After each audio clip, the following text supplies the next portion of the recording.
1:47 in the morning.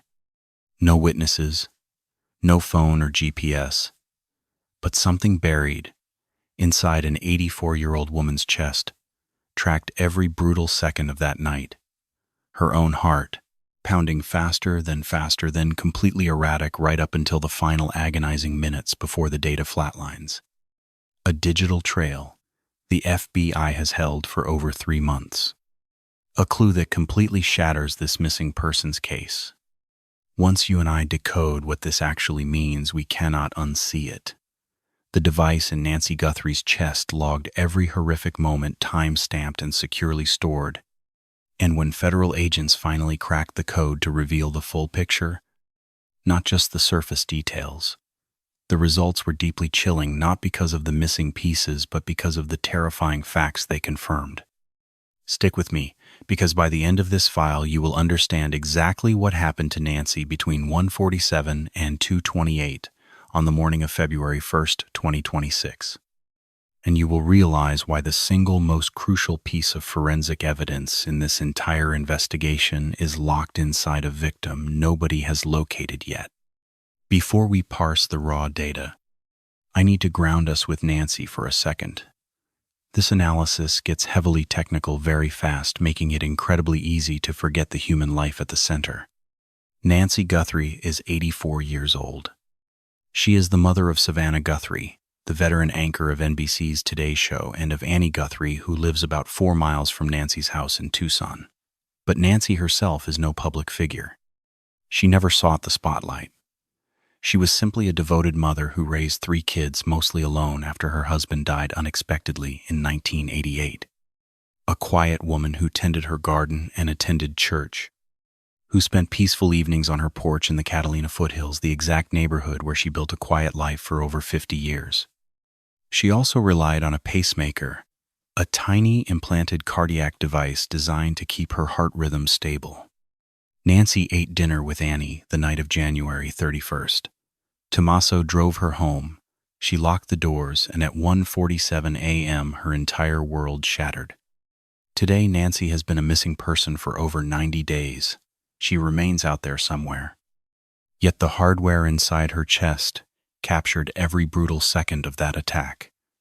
Now let us break down a technical angle the public completely misses, simply because the mainstream media's reporting of this timeline, the constant news updates and the official timelines remain dangerously incomplete.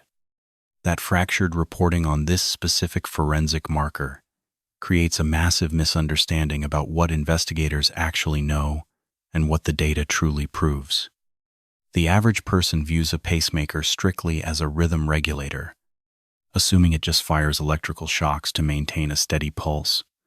Sure, it does exactly that. But pacing is only a fraction of what modern cardiac implants actually accomplish. The hidden secondary function makes this entire investigation viable. Today's pacemakers operate as continuous data loggers. Every single pulse tracked, every skipped beat logged with an exact digital timestamp, whenever the heart rate violently spikes recorded, every time it crashes below baseline documented. Any major physiological stress the body endures is instantly captured, securely stored, and often transmitted straight to a remote medical server. But looking past the heart rates, these implants pack internal accelerometers, highly sensitive sensors measuring pure physical movement. Nodes advanced enough to distinguish a person walking normally from a body being dragged, tracing the exact difference between voluntary motion and being violently hauled against your will. Nancy's internal device featured all of this tech, plus one critical upgrade. It was constantly paired with a home base station resting in her bedroom, an active terminal beaming her biometrics straight into the manufacturer's encrypted cloud server. Not in daily batches, but constantly, continuously. That exact cloud archive is the digital goldmine federal agents subpoenaed early that February. The medical company fully complied. What the Bureau's forensic cardiologists extracted from those server logs forms the absolute backbone of this ongoing mystery. Let's open the case file together and examine this exactly how my team would. 5 chronological data points. Because when you and I map them onto a single timeline, the resulting narrative becomes utterly impossible to ignore. Exhibit 1. 1:47 a.m. Nancy's front porch security lens catches a masked intruder stalking the property line. They are wearing solid black, sporting a lean athletic frame, hauling 2 duffel bags and gloved up. At 1:47, the suspect hard kills the camera feed. The screen cuts to black. That frame marks the absolute final exterior visual evidence recorded at the crime scene. Exhibit 2.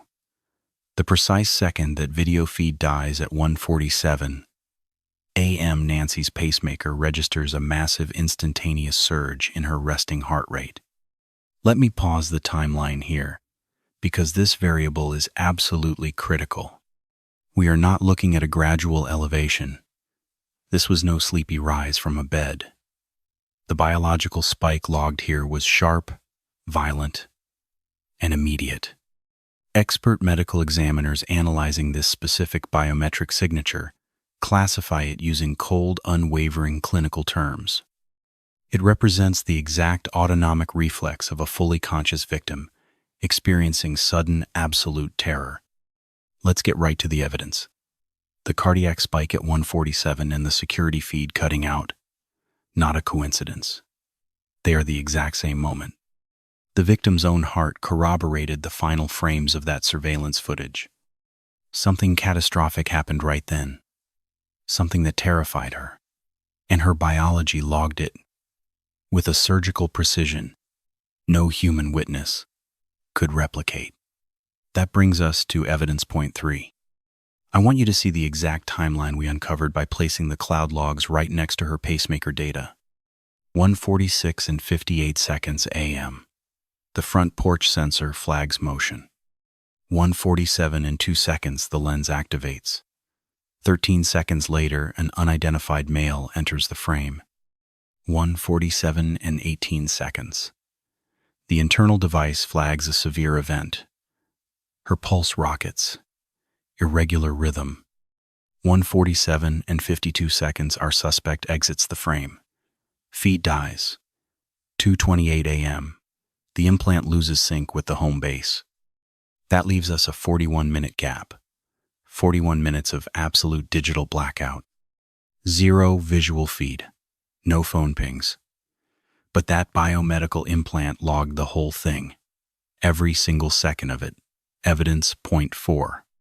The suspect carried bags and gloves, profile markers of a prepared offender. This was no crime of opportunity. It wasn't a burglary gone wrong. Someone mapped this out.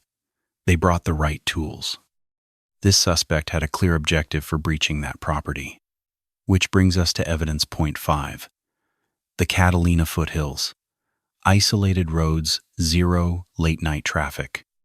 It is the perfect grid to slip into and out of at 1:47 a.m. without catching the eye of a single witness. That covers the baseline facts. Now you and I need to dissect those missing 41 minutes, because here is where the forensics get chilling. Phase 1. Nancy was awake. That biometric spike at 1:47 reveals a massive clue my colleagues have largely overlooked in the media reports. Nancy was fully conscious when the attack initiated. Let that sink in. A victim jolted from a REM cycle simply does not generate that kind of immediate violent adrenaline dump the exact second a prowler approaches. The telemetric readout paints a clear picture. She was up, she was alert, and she noticed the threat immediately. Her vitals skyrocketed instantly. Right as that masked intruder severed the external video feed, she was tracking it. She was entirely lucid, and she knew danger was closing in. As an investigator, that data point is horrifying. She felt the beginning. She was fully aware. Her internal medical device permanently logged that awareness into a biological signature. You cannot forge that data. You cannot manipulate it. The victim's own biology proves she was engaged, she was awake, and she was terrified. Phase 2. Prolonged terror. This is where the file gets much darker. That initial surge at 147 never drops. Look in a typical startle reflex. You hear a crash, see a shadow, your pulse races, and then settles back to baseline within minutes. That is standard human biology, but not in this case. The victim's heart rate stayed critical. The readout shows arrhythmias that medical examiners explicitly link to prolonged extreme psychological distress. It wasn't a cardiac arrest, but she was definitely in peril. To an analyst, that steady plateau proves one undeniable fact. The threat that triggered her at 147 stayed right there. It lingered. The biometric readouts prove her system remained locked in survival mode for an agonizing duration. This wasn't someone hearing a raccoon, checking the window, and heading back to bed. This was a victim staring down a physical threat that refused to back off. Which brings us to phase 3. The subject was moved. Roughly 15 to 20 minutes into that blind spot, the telemetry shifts. And this specific finding is why law enforcement kept the file tightly sealed. Her implant contained a built-in accelerometer. It tracks the exact velocity and angle of motion. When you walk naturally, that sensor maps a very specific graph. It looks rhythmic, controlled, and distinctly self-propelled. But when a subject is carried, when an outside force is moving their dead weight, the graph fractures. It registers as entirely passive. The momentum isn't originating from the victim. The kinetic energy is completely external to the host body. During this final stretch of the 41-minute gap, the sensors logged passive transit. This wasn't Nancy pacing the hallway. This wasn't her fleeing to a bathroom. This was Nancy being physically carried, dragged, or transported by her attacker. And when you analyze the speed and frequency of those passive shocks, the continuous rolling vibration points to only one forensic scenario. She was loaded into a vehicle and driven off-site. Let's pause the timeline. You and I really need to process the gravity here. The tiny chip inside Nancy's chest actually tracked the exact second she was shoved into that getaway car. No cameras, no eyewitnesses, just data. You and I are unpacking this evidence today. The medical implant inside her chest actually recorded her abduction. That digital footprint sits in a federal file right now. Phase 4. Honestly, this is the darkest discovery in my entire investigation. 10 to 15 minutes before the sync drops at 2:28, the telemetry shifts. The FBI Forensic Cardiac Unit flagged this as the most critical anomaly in the whole analysis. Her heart rate spiked for most of that 41-minute extraction window. Then it shifts in a highly specific pattern. The normal beat-to-beat rhythm a fully awake person naturally maintains, what we call heart rate variability, suddenly takes a nosedive. A drop like that in this specific scenario means one exact thing. I read this pattern when the central nervous system is being hijacked. The normal brain signals controlling cardiac function are getting actively suppressed. It happens when consciousness is fading out, when a foreign chemical enters the bloodstream and deliberately alters their mental state. The medical term for what this pacemaker data proves in those last minutes is pharmacological sedation, a drug-induced blackout. Someone hit Nancy Guthrie with a heavy sedative, maybe through a needle, maybe a gas. But they gave an 84-year-old woman something strong. It hit right before her implant severed connection with the base station on her nightstand. That specific clue, that one detail rewrites the suspect profile entirely. Nobody just happens to carry medical-grade knockout drugs in their pocket by accident. They planned this. They sourced the chemicals. They brought them to the house with calculated, ruthless intent. For my analysis, this sedation marker proves 3 game-changing facts. Number 1, it was highly premeditated. Not a random break-in that went sideways. Our suspect planned this operation out, managed to secure a tightly controlled narcotic, drove it out to a quiet home in the Catalina Foothills, and pushed it under high stress in a moving car at 3 a.m. That kind of tactical execution requires serious time, money, and focus. Number 2, our target had serious medical access. Heavy sedatives that crash a heart rate this fast do not sit on drugstore shelves. They leave a heavy paper trail, prescription logs, a hospital connection, or a dark web dealer who still has to leave digital footprints behind. There is a procurement path here, and federal agents are actively running it down. Number 3, we know what drug they used. This distinct cardiac drop in the telemetry logs shrinks the list of possible chemicals down to just a few options. Locking down the exact chemical instantly shrinks the suspect pool of buyers. And shrinking that buyer list puts my team inches away from a name. Now stick with me here because the media got this part wrong and I have to set the record straight. At 2:28 in the morning, the signal between Nancy's implant and her bedroom receiver just dropped. For weeks, cable news kept claiming her pacemaker died at 2:28, that her heart actually stopped. That is completely false. Only the network sync failed.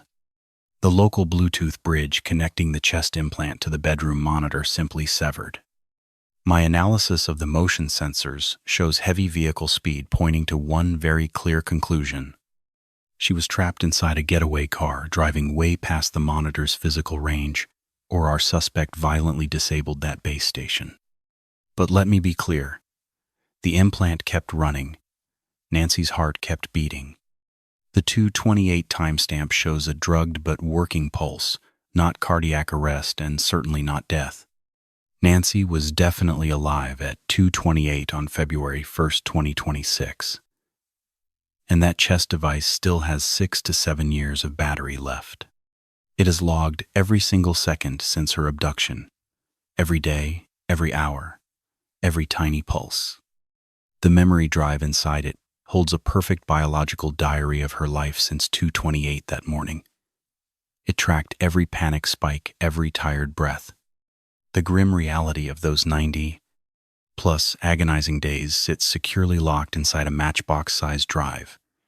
It beats inside an 84-year-old victim who absolutely belongs back home. We have to find her to pull those logs.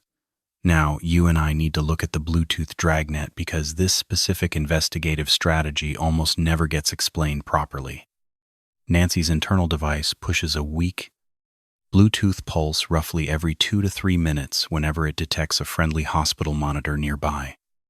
At best, the transmission radius hits maybe 15 to 30 feet.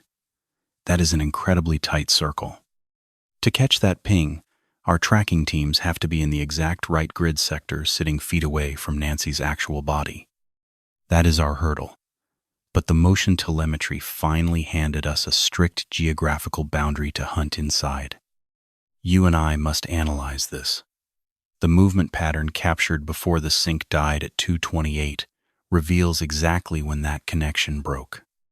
Nancy was already moving for about 15 to 20 minutes.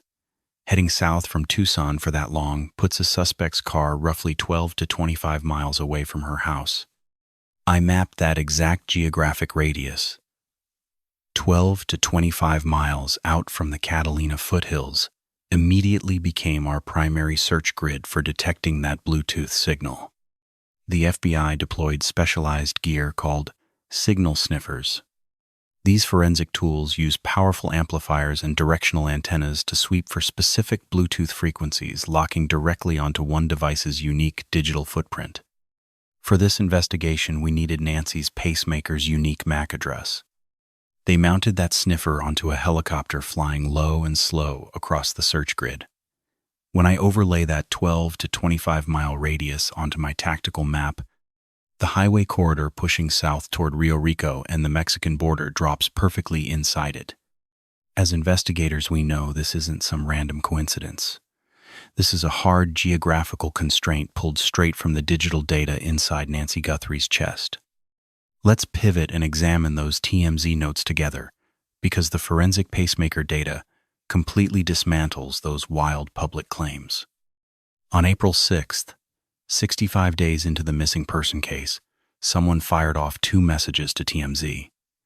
The first one claimed Nancy was dead. The second note, coming from that exact same sender, suddenly claimed they just saw her alive down in Sonora, Mexico. 2 notes, Same sender, same morning, totally contradicting each other. My retired FBI contacts flagged these as obvious fakes immediately. But looking at the evidence here is why those tips are completely worthless. That pacemaker data at 2:28 doesn't show cardiac arrest. It absolutely does not show the device entering post-mortem mode. Instead, it registers a functioning, sedated, heavily beating heart during the very last second of recorded data. Whoever drafted that message claiming she was dead had zero inside knowledge of the pacemaker's logs.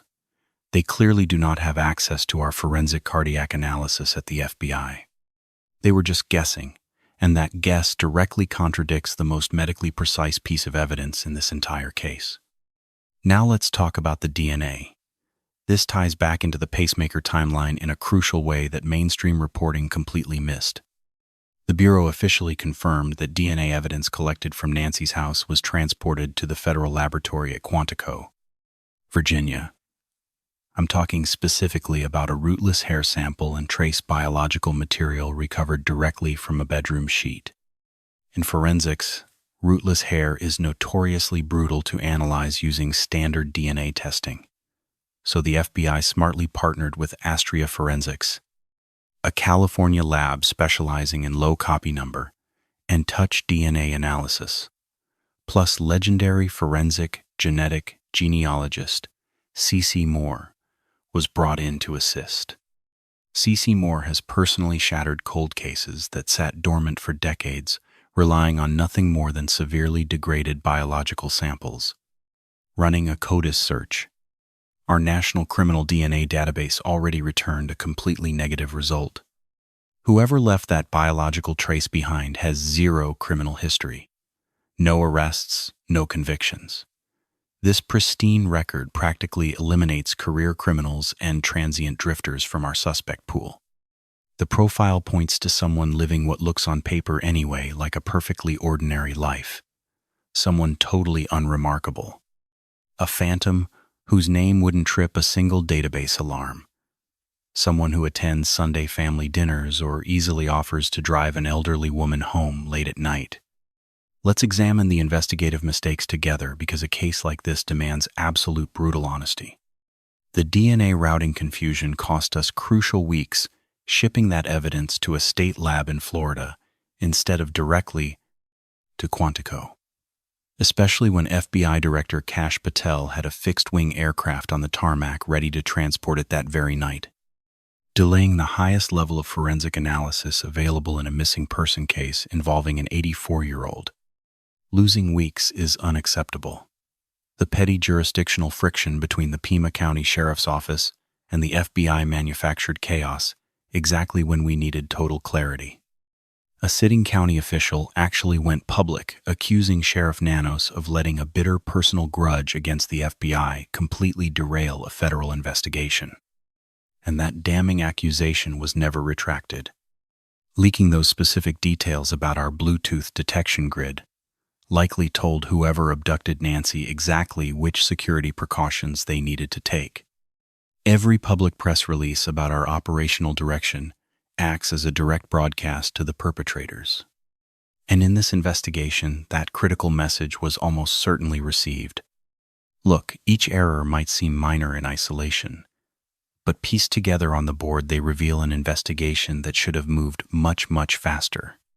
Here is exactly where the investigation stands right now. That crucial DNA profile is finally at Quantico.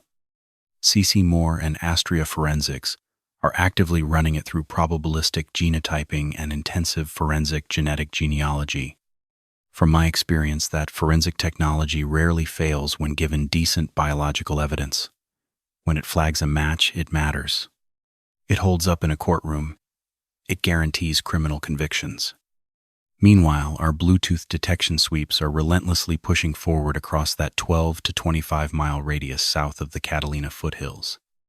Let's look at the evidence together. The procurement trail for those sedatives locked inside that pacemaker data is our absolute strongest lead right now. Every single source we eliminate pulls us closer to the architect of this crime, the person who scored the drugs, Who staged the getaway car, who mapped the security cameras, who studied the streets, who studied Nancy's routine enough to pull off a hit. That person is the main target of this massive federal manhunt.